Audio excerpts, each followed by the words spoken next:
The stars above the Sithari dominion shimmered like shards of glass, reflecting off the dark metallic surface of the alien world below.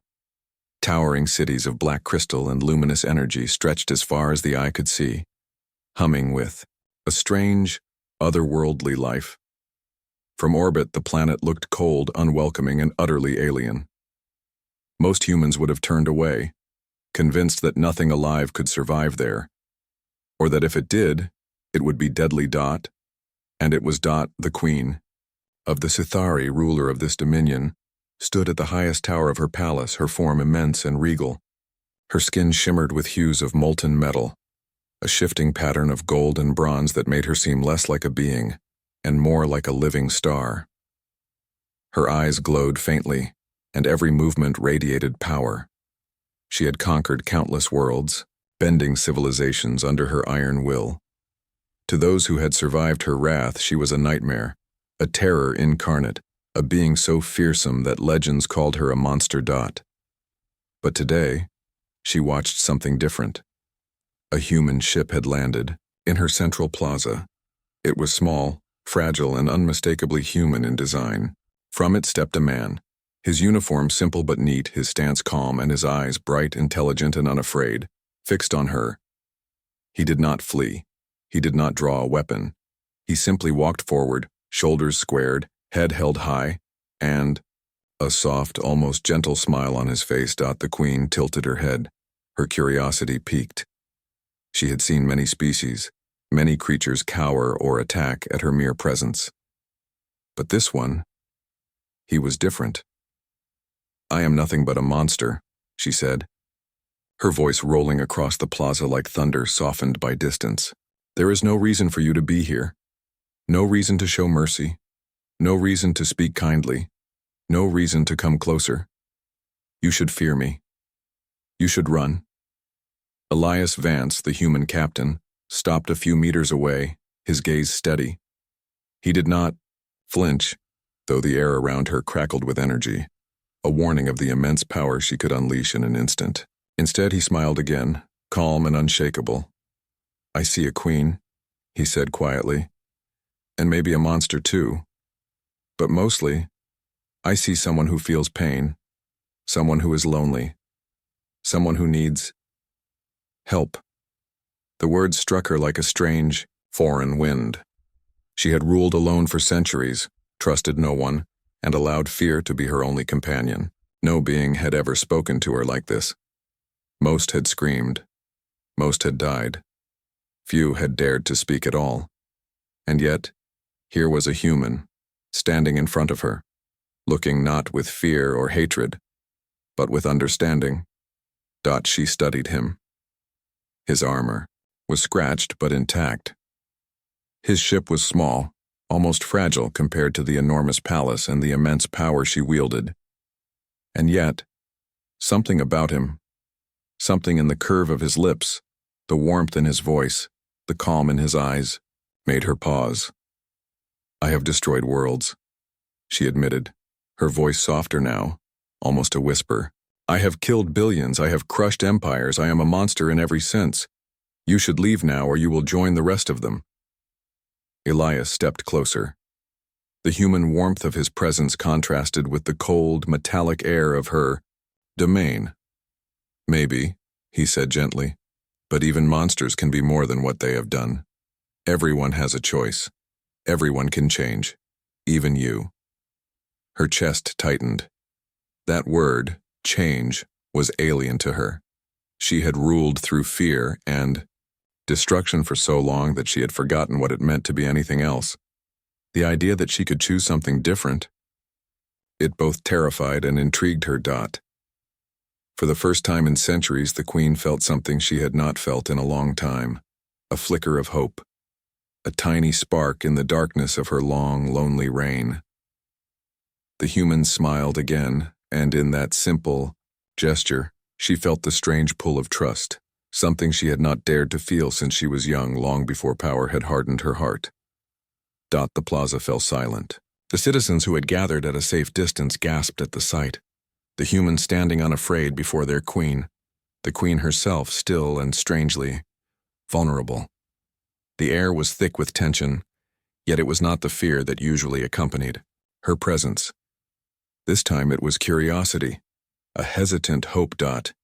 And in that silence, the beginning of something extraordinary was born. The queen, the feared, the terrible, the monster of legends, did not strike.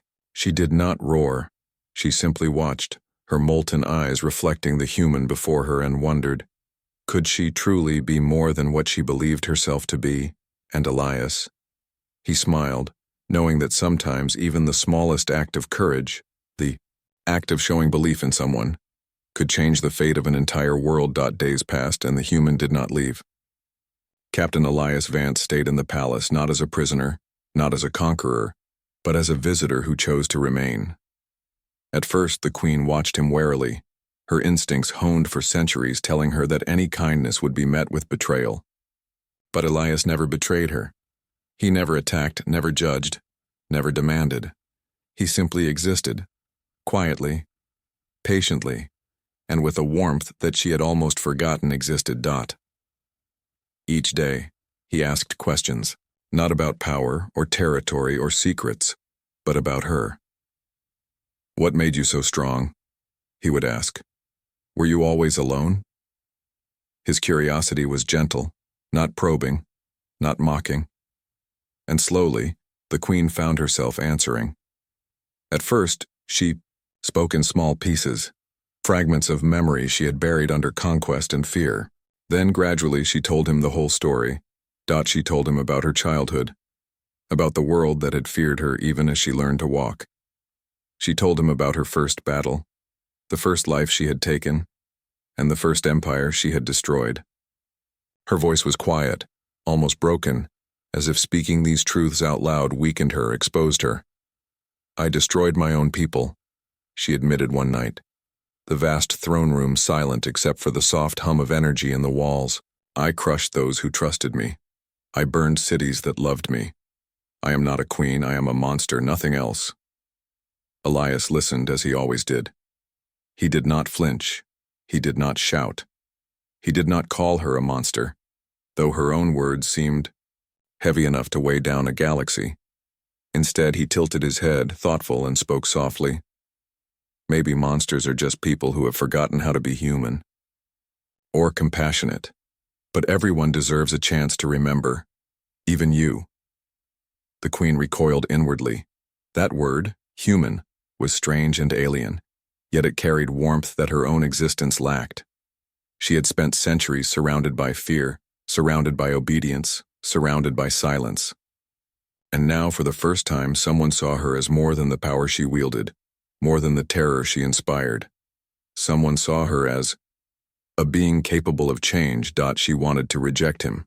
She wanted to dismiss his words as naive, foolish, a human misunderstanding of alien strength and centuries of violence.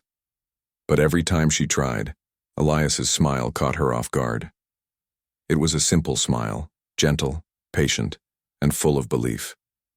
Not belief in her power, but belief in her. You think I can change? She asked him one evening, sitting atop her throne, shadows playing across her metallic skin. I have killed billions. I have no right to change. I have no right to hope. You have a right, Elias said quietly. You always had it. You just didn't know it. Her chest felt tight. She had never known anyone who offered such unconditional understanding. She had never met anyone who refused to be intimidated by her, refused to hate her, refused to flee. She had ruled with fear because fear was safe. But Elias, he had made fear unnecessary. For the first time, she began to consider the impossible. Could she really be more than the terror of the Sithari Dominion? Could she be something else? Could she be human in some way? Elias continued to speak with her day after day. He told her stories of his home, of Earth, of humans who had made mistakes but tried anyway. He spoke of courage, not in battle, but in honesty, in kindness, in standing by one another when it was hard. And slowly, the queen began to feel a shift. Inside herself, a strange, fragile warmth. She had always thought power meant dominance, control, and destruction. Now she wondered if power could also mean choice, restraint, and even compassion. She found herself looking forward to his presence, to his questions, to the way his simple smile seemed to make the vast emptiness inside her chest feel lighter. One night, as the twin moons of her world reflected off her throne room floor, she whispered almost to herself, "I do not know if I can be good." Elias knelt before her as he often did in these quiet moments and placed a hand gently on her clawed arm. The warmth of human skin against alien scale was shocking, almost electric. "Good is not a thing you are," he said softly. "It is a choice. And every day you choose it, you become better than you were before. You already are." Tears, or something like tears, stung her glowing eyes. She had never imagined a being could look at her, truly look at her, without fear. She had never imagined that anyone could believe in her when she had spent centuries believing herself irredeemable. And yet, here he was, a human, patient, gentle, believing, smiling, waiting for her to find the courage to believe in herself. For the first time in centuries, the Queen felt a spark she could not name, a flicker of hope. And in that hope, the first bridge between human and monster began to form. Peace is fragile, especially when it is new. The Sithari Dominion had ruled through fear for centuries, and not everyone welcomed the idea of change. Whispers of distrust echoed through the dark corridors of the palace, carried by spies and advisors, who still feared the human and resented the Queen's hesitation to strike immediately. One night, as the twin moons of her world hung high in the sky, the tension erupted. A squad of Sithari soldiers, loyal to the old ways, stormed the throne room. Their weapons glowed with energy, designed to pierce armor and flesh alike. They moved with deadly precision, ready to capture the human and eliminate the threat to the Dominion. Elias did not run. He did not panic. He stood his ground, eyes calm, heart steady, as the Queen watched him. His human presence, small and seemingly fragile, was a stark contrast to the massive, glowing soldiers. But she knew, as any ruler would, that courage alone could sometimes tip the scales. The Queen's first instinct was to hide, to retreat into shadows to allow the human to fend for himself. She had always fought alone, trusted no one, and let fear be her armor. But something inside her shifted. She saw Elias standing there, unarmed, unflinching, believing in her when she barely believed in herself. With a roar that shook the palace walls, she unleashed her full power. Energy crackled across the room, striking the soldiers before they could take another step. Walls scorched, floors cracked, and the air shimmered with the raw force of her presence. She moved like a storm, powerful and precise, not killing unnecessarily, but subduing with undeniable strength. The soldiers fell back, stunned, unable to comprehend that their queen, long feared as a monster, was fighting not against the human, but alongside him. Every strike, every pulse of energy, carried both her power and her choice, to protect rather than destroy. When the battle finally ended, silence settled over the throne room. The soldiers lay disarmed and defeated, their loyalty shaken. And in the center of the chaos stood Elias, unharmed, breathing steadily, his calm aura unbroken. The Queen looked at him, chest heaving, scales scorched, energy crackling faintly from her limbs. For a moment, she felt vulnerable, a sensation she had not known in centuries. "You could leave now," she said quietly, her voice trembling ever so slightly. "You could walk away from this monster, and I would not stop you." Elias approached slowly, his eyes never leaving hers. "I don't see a monster," he said. "I see someone who is afraid, someone who has lived too long in solitude, someone who needs a friend. That's all." His words hit her with more force than any energy blast ever could. She had spent her life believing that fear was the only way to command loyalty, that power alone defined respect. Yet here was a human, standing in the center of her palace, teaching her that strength could also mean restraint. Courage could. Mean kindness and respect could be earned without terror. For the first time, the queen hesitated. She had never doubted her enemy's strength or the effectiveness of fear, but now she questioned her own choices. What if she had been wrong? What if leadership did not have to be built on fear? What if there was another way, one she had never dared to try? She knelt before Elias, an act almost unheard of in Sithari history.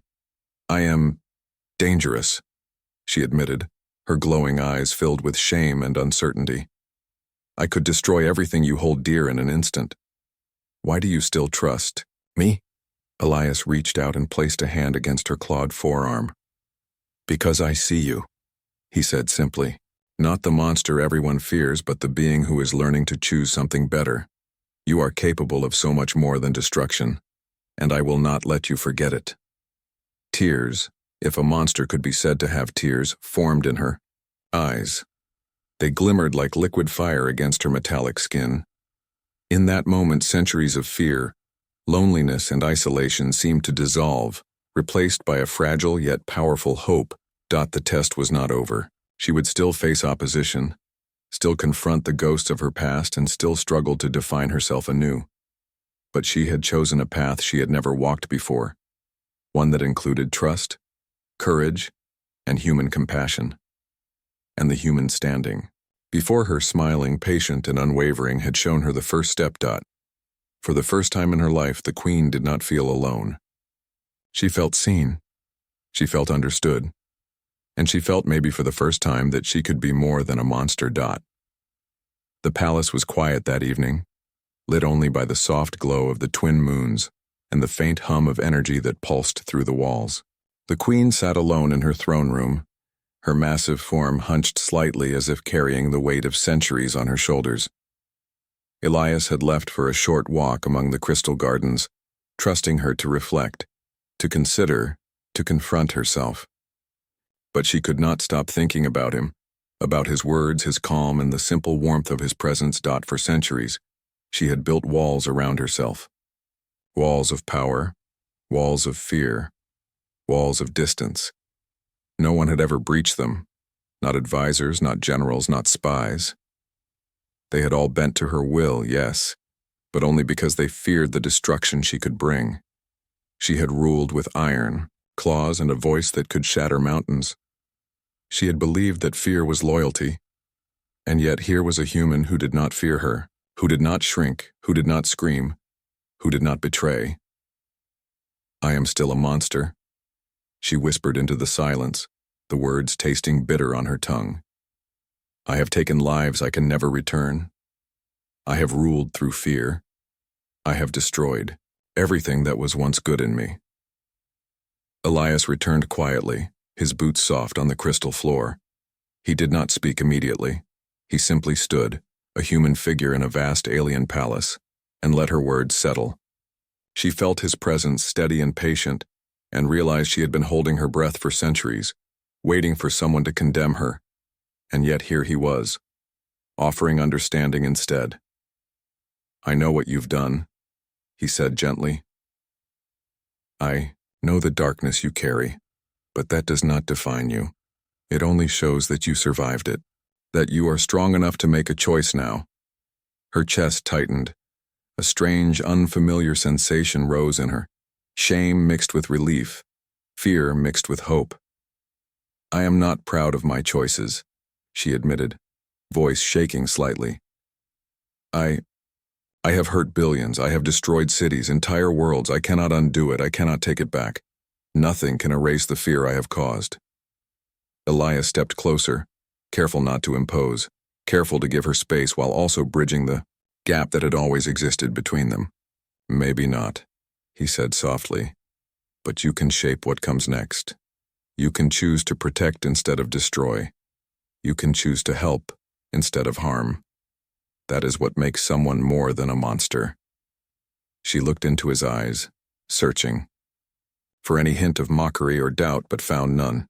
Only warmth, only belief, only a simple human smile that seemed to illuminate the cold, endless corridors of her heart. And she realized with a sudden, overwhelming clarity that she had never truly been seen. Not really, until now. For the first time, she began to speak fully, without hesitation, without the shields of pride or fear. She told him about the wars she had waged, about the civilizations she had crushed under her iron rule, about the soldiers who had died at her command. She told him about her own people, how she had betrayed them, how she had trusted no one. Every word felt heavy, but also liberating, as if saying them aloud could unburden her even a little. I don't know if I can be better, she confessed, the glowing lines of her skin dimming slightly in vulnerability. I do not know if I deserve forgiveness or even trust. Elias knelt beside her, unafraid of the scale, unshaken by the power she radiated. You already are better, he said. Every time you choose not to harm, every time you think of others before yourself, every time you step away from the darkness, you are better. You are already moving toward who you want to be. That is the real courage. Her tears, or the alien equivalent of them, gleamed like molten silver along her cheeks.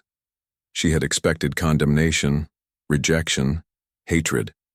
She had prepared herself for 1,000 possible responses, each one harsher than the last. And yet, Elias had given her none of that. Only understanding, only patience, only belief. For hours they spoke. The queen confessed her fears, her regrets, her doubts. Elias listened. He asked questions, not to judge, but to help her understand herself. He offered ideas, small glimpses of hope, and gentle reminders that her past did not have to dictate her future. And for the first time she felt the possibility of redemption, not as a distant dream but as something tangible, something she could reach out and grasp. When the night ended, the queen did not feel empty. She felt lighter, stronger, and above all seen. Elias's presence had opened something inside her that she thought had died long ago. She looked at him, her glowing eyes reflecting the twin moons, and whispered softly, almost afraid to speak the truth aloud. I am afraid, but I want to try. Elias smiled, the same gentle, unwavering smile that had bridged the gap between human and alien. That's all anyone can ever ask, he said. And in that moment, the queen realized that even monsters could take the first step toward change. The Sithari Dominion had always been ruled through fear. The citizens had obeyed the queen because they trembled at her power, not because they respected her. But slowly, change was beginning to ripple through the empire. It started as whispers, curious, murmurs among soldiers, advisors, and citizens alike. They had seen the human standing beside their queen, unafraid, unwavering, a symbol that perhaps not all outsiders brought, only doom. Word spread quickly. Some laughed at it, calling Elias a fool, calling the queen weak. Others, however, watched quietly, hope flickering in their hearts. Perhaps they thought their queen could be more than the monster of legends. Perhaps fear was not the only way to rule. The queen herself had changed, though she did not yet fully understand it. She moved differently now, not with cold calculation, alone, but with consideration. She observed her people, listened to their concerns, and even sought ways to make amends for past actions. A planet she had once destroyed for rebellion was being rebuilt, the resources returned, the people freed from fear. A colony of artisans she had enslaved now worked freely, their homes restored, their families reunited. Each small act of kindness, each decision to protect rather than punish, became a quiet rebellion against the person she had once been. Elias watched this transformation with quiet pride.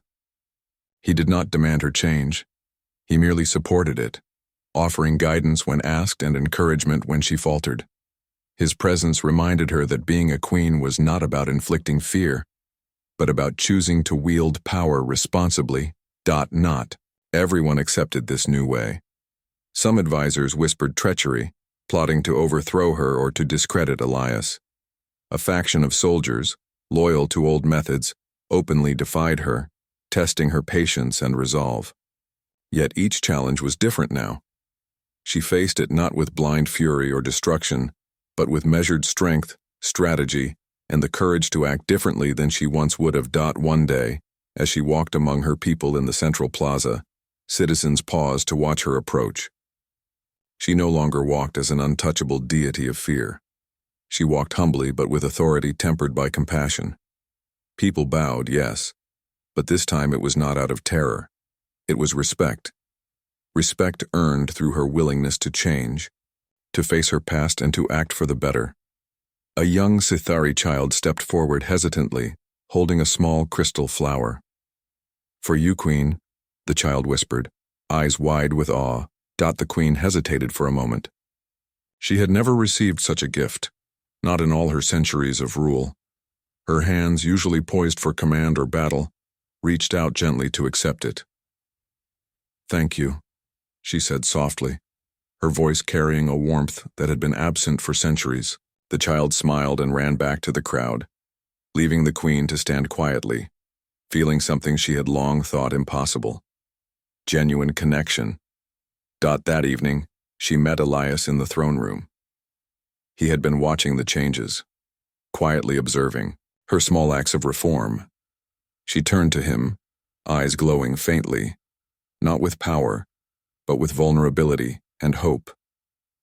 "They are starting to believe in me," she said, almost in disbelief. "Some of them still fear me, but others, they are learning to hope. Perhaps I am not just a monster after all." Elias stepped closer, hand brushing hers lightly. "You are not a monster," he said firmly. "You are someone who has the courage to change. That is far stronger than any empire or weapon." The Queen looked away for a moment, thinking of the centuries she had spent alone, feared, and hated.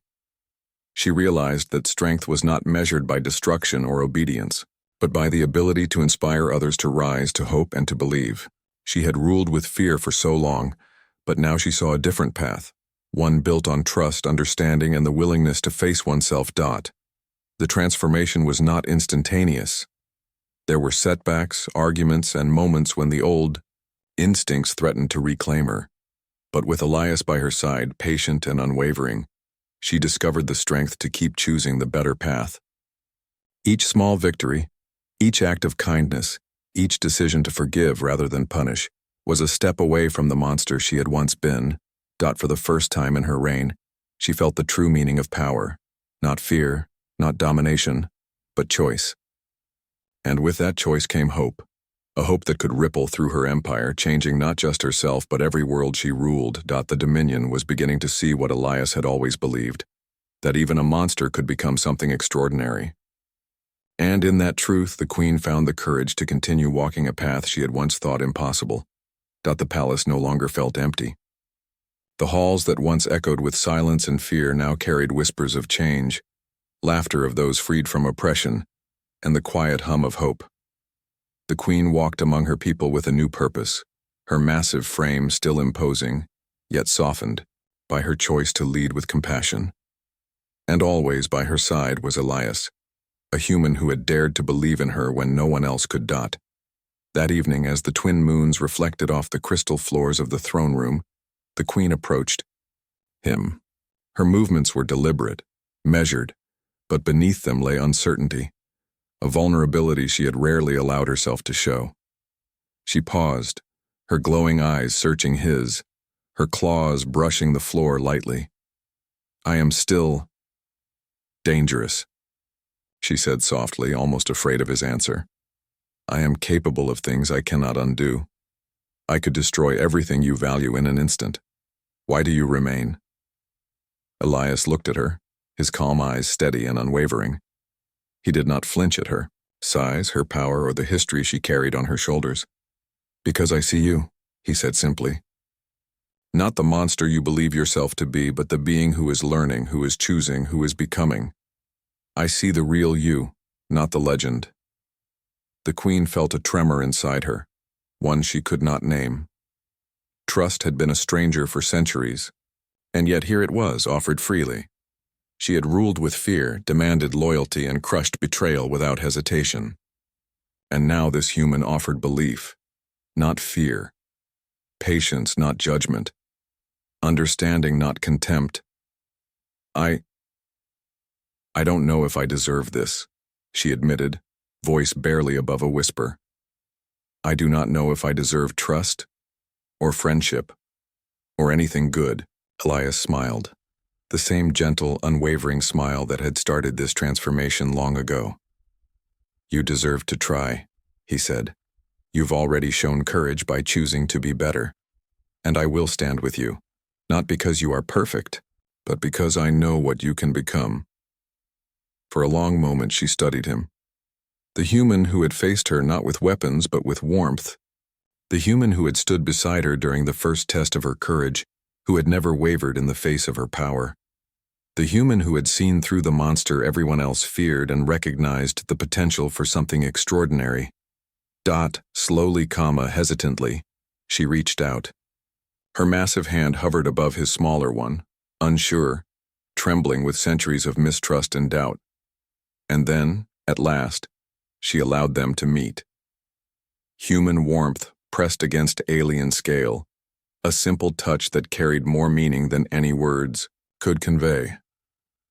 It was trust. It was understanding. It was the beginning of a bond that no force in the galaxy could sever. Elias squeezed gently. Even monsters can change, he said quietly. And sometimes it takes someone else believing in you to remember who you are capable of being. The Queen closed her eyes briefly, feeling the weight of centuries lift just enough to breathe. She had been alone for so long her heart hardened by power and isolation. Yet here, in this quiet moment, she realized that she did not have to be alone anymore. She could trust, she could hope, she could feel, and she could allow herself to be more than fear, more than legend, more than a monster. Over the following days, the bond between them strengthened. Elias became not just a companion but a guiding presence, someone who reminded her to see the people she ruled not as subjects to control, but as lives to protect. He encouraged her to listen, to act with patience, and to face the mistakes of the past without being consumed by them. And she began to respond, leading with wisdom tempered by compassion, ruling with strength that inspired respect rather than fear. Even the most skeptical citizens noticed the change. Soldiers who had once rebelled hesitated less. Advisors who had whispered plots now paused before speaking. And ordinary people dared to hope that their queen could truly be different. The Dominion began to shift, not overnight, but with a steady rhythm, like the rising of a sun long thought lost. And always, through every challenge and triumph, Elias remained by her side. Not as a guide to command her, not as a teacher to lecture, but as a companion who saw the truth within her. He reminded her that strength was not the absence of fear, but the courage to act despite it. That leadership was not domination, but the choice to protect and inspire. That love, even in its simplest form, could change the course of worlds. One evening, as they watched the twin moons rise over the city from the highest balcony, the Queen whispered softly, almost to herself, I am not alone. I do not have to be alone. Not anymore. Elias smiled, placing a hand lightly on hers. You are never alone, he said. And the galaxy will see what I see. The Queen who chose hope over fear, trust over terror, and courage over isolation. The Queen who became more than a monster. For the first time in her life, the Queen believed him. She believed in herself. And in that belief, she discovered a power greater than any weapon, any army, any legend. A power born of trust, compassion, and the human heart that had refused to give up on her. The Sithari Dominion had never known peace like this. The cities glimmered under the twin moons, their crystal towers reflecting a softer light than the harsh brilliance of conquest. Citizens walked freely, spoke openly, and dared to hope. The air itself seemed lighter, carrying the quiet hum of lives rebuilding, laughter returning, and fear slowly fading into memory. The Queen walked among them, no longer just a figure of awe and terror. Her massive frame cast shadows, but these were no longer weapons of intimidation. They were the presence of someone choosing protection over power. She watched children play, soldiers train without fear, and citizens tending to markets and homes. restored from her past acts of destruction. Her heart, once hardened like the metal of her skin, felt a warmth she had never imagined possible. And at her side was Elias, the human who had believed in her when no one else could. The human who had smiled at her, not as a monster but as a being capable of change. The human who had stood through the darkness of her past and shown her the light of possibility. They reached the palace balcony, overlooking the central plaza, where the Dominion celebrated its first festival of freedom. Citizens cheered, waved, and placed gifts at the Queen's feet, small acts of gratitude that she received with humility, her glowing eyes shining softly, reflecting the moons above. She had earned their respect, not through fear, but through the courage to act differently, the courage to choose hope. The human watched her, quiet, patient, and steady. "You've changed more than you realize," he said softly. "You have reminded your people that even someone feared as a monster can choose compassion, that even the darkest past can be the start of a better future." The Queen looked at him, the words stirring something deep inside her. I still carry so much," she admitted. "The weight of the lives I took, the pain I caused. Sometimes I wonder if I can ever truly make it right."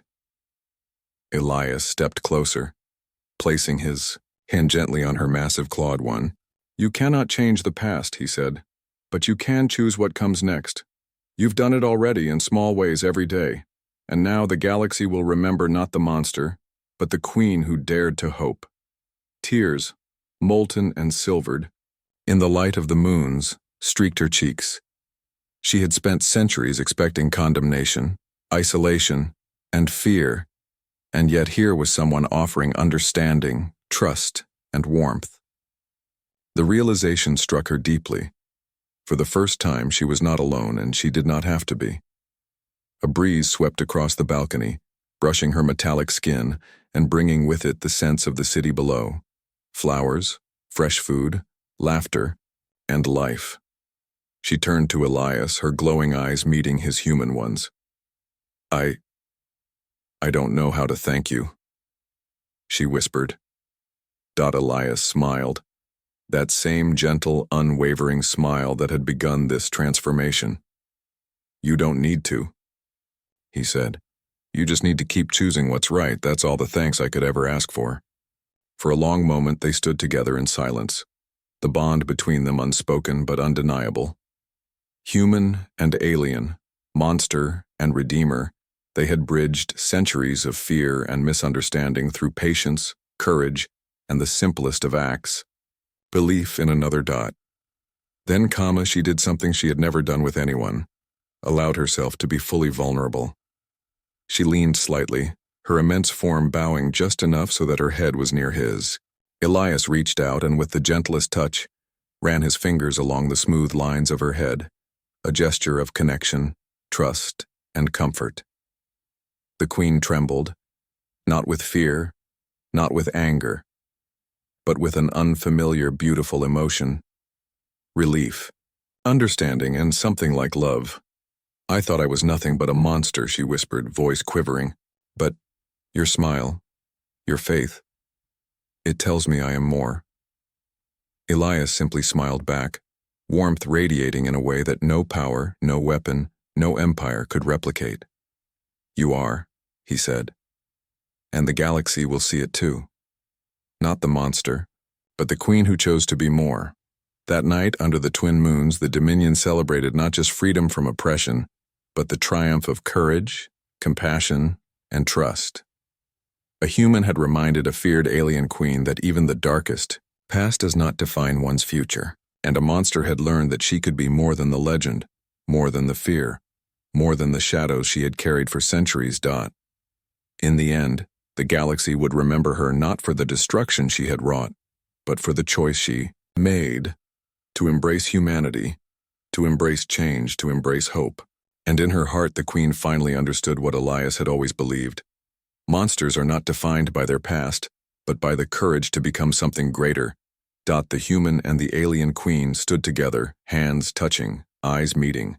And in that simple human connection, they changed the fate of worlds. One smile, one act of trust, one bond forged across species, had done what empires and weapons never could.